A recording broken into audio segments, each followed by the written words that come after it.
안녕하세요. 인생컨니입니다. 네, 오늘은 흑수저 얘기, 빈부격차에 대한 이야기를 드려보려고 합니다. 사실 빈부격차나 계층의 고착화 등은 자주 문제로 제기되는 부분이죠. 당연히 계층 역전은 어렵다는 생각도 고착화되어 있고, 어떤 나라든 부모의 부가 자식의 부에 영향을 주지 않는 경우는 거의 없고, 이거는 이제 부인할 수 없는 사실이긴 하죠. 제가 항상 생각하는 거는 이런 현실은 현실이지만 그렇다고 해서 좀 더 좋은 삶을 꿈꾸지 못한다는 뜻은 아니잖아요. 그래서 우리는 어떻게 해야 될까 생각을 한번 해봐야 되겠죠. 당연히 돈이 없고 자본이 없기 때문에 발생하는 문제니까 교육이나 사업 이런 거에서 박탈이 된 게 많이 제기되는 문제고 당연히 맞는 말씀이에요. 그리고 대부분의 많은 분들도 이거는 공감하실 거고. 근데 제가 제일 큰 걸림돌로 보는 게 어떤 거였냐면은 제가 어릴 때부터 느낀 게 뭘 해야 될지 모른다는 게 제일 컸던 것 같아요. 고민을 많이 해보다가 내린 결론은 지식이나 지혜에 대한 접근성이 떨어진다라는 게 저는 사실 컸어요.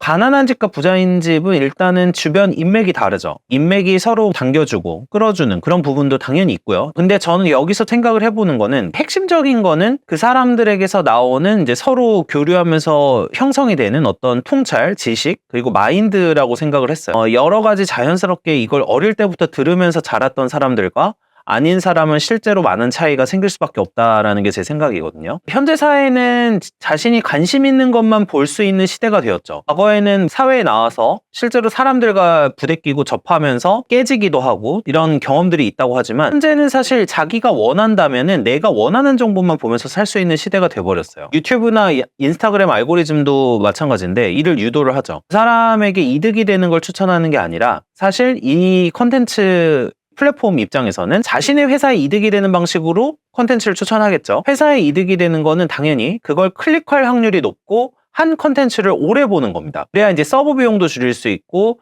운영자 입장에서 비용을 줄이면서도 높은 광고 수익을 올릴 수 있으니까요.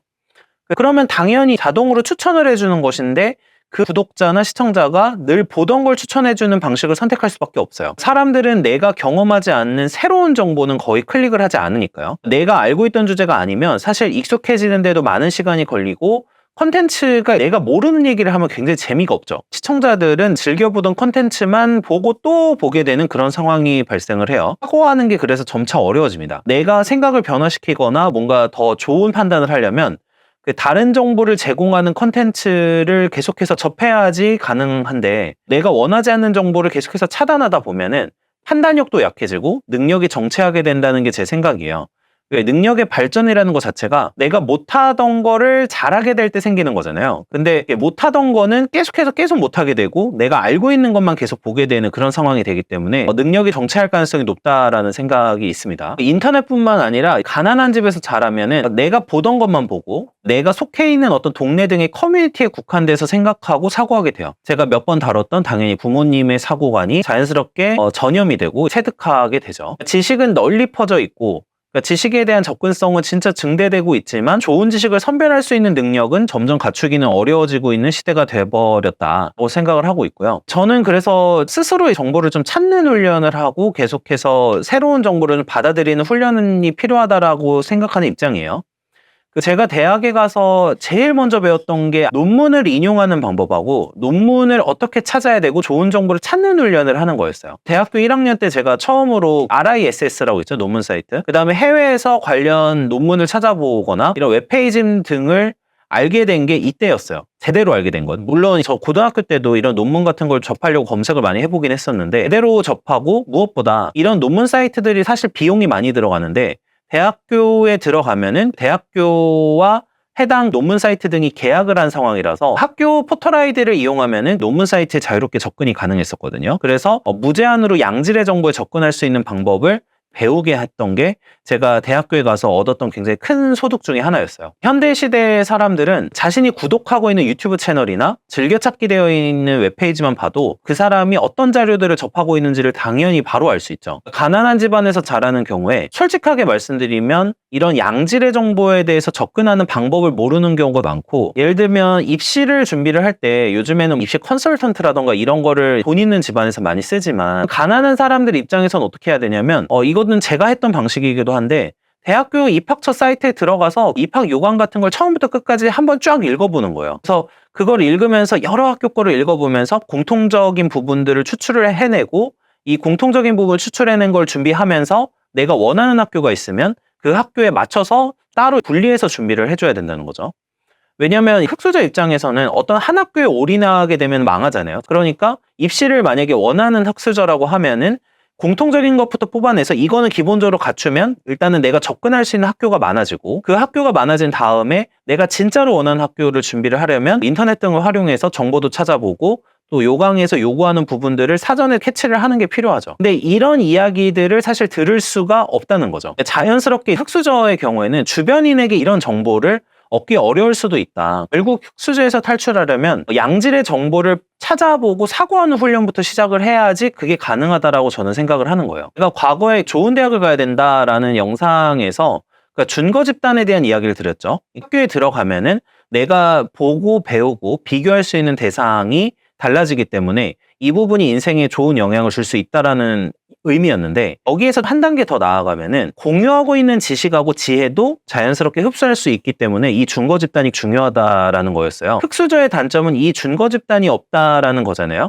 그래서 내가 의식적으로 한 번 더 좋은 양질의 정보를 흡수를 하려고 노력을 해줘야 된다라는 게 제 생각이에요. 저는 언론이나 유튜브 채널, 그러니까 제 채널을 포함해서 유튜브 채널의 지식도 그냥 무비판적으로 흡수하시기보다는 한 번 더 레퍼런스를 좀 체크하거나 이런 훈련이 필요하다고 생각을 해요. 사실 같은 주제를 놓고서도 연구자들끼리도 상반된 의견이나 결과가 도출되기도 하는데, 이렇게 해서 정보를 보면서 스스로 사고하는 훈련을 하면은 적어도 자신에게 해를 가져올 수 있는 그런 사람들에 대한 식별 능력을 높일 수 있고, 이 잘못된 정보를 선별해서 걸러내고 내가 진짜 나에게 이로운 정보에 접근하는 방법을 저는 익히게 된다고 생각을 해요. 제가 사실 법학 공부를 할 때 논문 중에 이런 논문들을 공부할 때가 있어요. 보통 법제도와 관련된 거와 경제학을 융합한 논문들이 간혹 있는데, 어떤 게 있었냐면은 제가 정확하게 지금 논문 제목이 기억이 안 나는데 선택에 대한 어떤 논문이었어요. 이게 리먼 브라더스 사태 때를 약간 연관시키면서 나오는 내용이 있었어요. 그때 당시에 자체적으로 경제연구소나 이런 걸 운영하던 회사들은 그 정보를 계속해서 분석을 하면서 위기가 닥칠 수도 있다라는 거를 보고 준비를 했었고, 그렇지 않은 회사들은 이걸 예측하지 못하고 투자를 잘못했다가 망하는 그런 케이스들이 종종 있었거든요.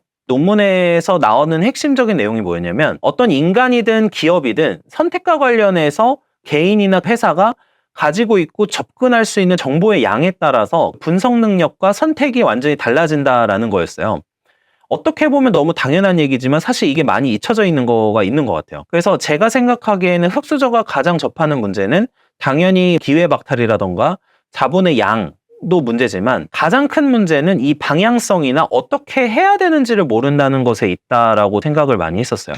요즘에 사실 성공팔이나 이런 부분들이 비판을 받는데, 쉽게 돈 버는 법, 월 1,000만 원 달성하는 쉬운 방법, 이런 컨텐츠가 늘 잘 팔리는 이유가 이런 방법을 모르는 사람에게 자극을 하기도 하고 이거를 실제로 알려주기도 해요. 물론 이 알려주는 걸 통해서 어떤 분들은 분명히 또 성공을 하고 이득을 보셨을 거라서 저는 이런 컨텐츠를 무조건 비판적으로 보진 않습니다. 그렇지만 이 사람들의 심리상 이렇게 방법을 모르기 때문에 이거를 누군가가 알려주기를 바라고 의존할 수밖에 없게 된다. 그래서 스스로 어떤 방법을 찾아보고 시도해보면서 배우는 사람들도 있겠지만, 대다수는 쉬운 방법들을 계속해서 그냥 찾아보려고 하다가 어떤 분들은 이걸 가지고 사기를 치기도 하는 거죠. 이런 식으로 피해를 받게 되는 거라고 생각을 하고요. 그래서 내가 스스로 인터넷에서 정보를 찾는 방법, 특히 저는 사실 추천드리는 게 논문이에요. 내가 객관적인 정보를 찾을 수 없다라고 하면은 그냥 논문을 찾아보시거나, 아니면은 법제도와 관련돼서는 법제처 국가법령정보센터라던가 대법원 종합법률정보라던가 이런 부분들을 제대로 검색을 해서 하나하나 살펴보시는 방법들을 선택하셨으면 좋겠고, 저는 과거에는 이렇게 생각했어요. 사람들이 정보는 다 알고 있고 이를 실천하지 못한다고 생각을 했었는데, 제가 유튜브를 하면서도 더 많이 느끼게 되는 게 안다라는 개념, 그러니까 정보는 다 알고 있다 해서 이 안다라는 개념이 얼마나 상대적인 건지를 좀 깨닫고 있어요.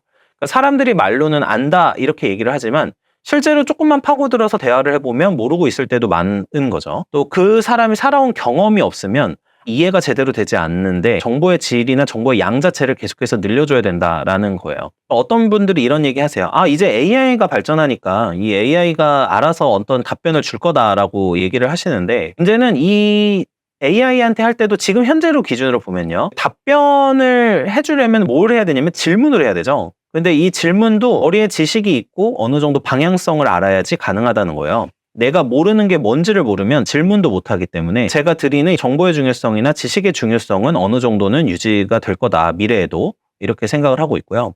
이제 마지막 결론으로는 사람은 모르던 세계의 지식을 배우면서 성장한다고 생각해요. 이게 언어든 뭐든 내가 배우면서 세계를 확장시키는 건데, 그 흑수저는 주변의 환경이 좋지가 않은 부분이 있기 때문에 자연스럽게 체득해서 삶을 바꾸기가 어렵습니다. 그래서 좋은 정보를 접근하려고 하는 방법도 익혀야 되고 의도적인 노력이 필요한 거라고 저는 생각을 하고 있고요. 정보의 질을 바꾸기 위해서는 일단 활자, 그러니까 텍스트에 익숙해지시라는 말씀을 드리고 싶고, 텍스트의 장점은 뭐냐면요, 제가 영상하고 텍스트를 비교하면서 항상 말씀드리는 거는 단위 시간당 학습하는 양이 텍스트가 월등합니다. 처음에 텍스트는 글은 처음에 읽기가 힘드니까 안 읽혀서 그런 거고, 영상이 딱 읽혔을 때는 쉽죠. 그렇지만 영상을 최소 2배속으로 돌려가지고 본다고 가정하더라도 텍스트에 익숙해지면 읽는 속도의 정보량이 영상보다 훨씬 월등하게 많습니다. 그래서 정보의 양가지를 바꿀 수 있고요. 특히 논문 같은 거를 들여다보시면서 일단 활자를 통해서 뇌도 활성화가 많이 되고 실제로 이해도도 많이 높아집니다. 그래서 이 부분에 대한 연구는 진짜 많이 되어 있고, 하나 더 추천드리면은 손글씨를 써보시는 걸 추천드려요. 책에서도 많이 다루는 부분이, 실제로 뇌를 활성화시키기 위해서는 활자를 읽고 내가 손글씨를 쓰는 그런 훈련들을 하는 게 좋다라고 많이 말을 하거든요. 최근에 어린 젊은 세대가 이해력이나 독해력이 떨어지고 있는 이유 중에 하나로 지적하는 것이 그 손글씨를 쓰지 않는다는 거였어요. 그래서 이 부분에 대해서도 한번 생각을 해보시고, 혹시 나의 어떤 생각 같은 거를 손글씨로도 한번 남겨보시는 그런 작업들을 해보시면 발전에 도움이 되지 않을까라고 생각을 하고 있습니다. 시청해주셔서 감사합니다.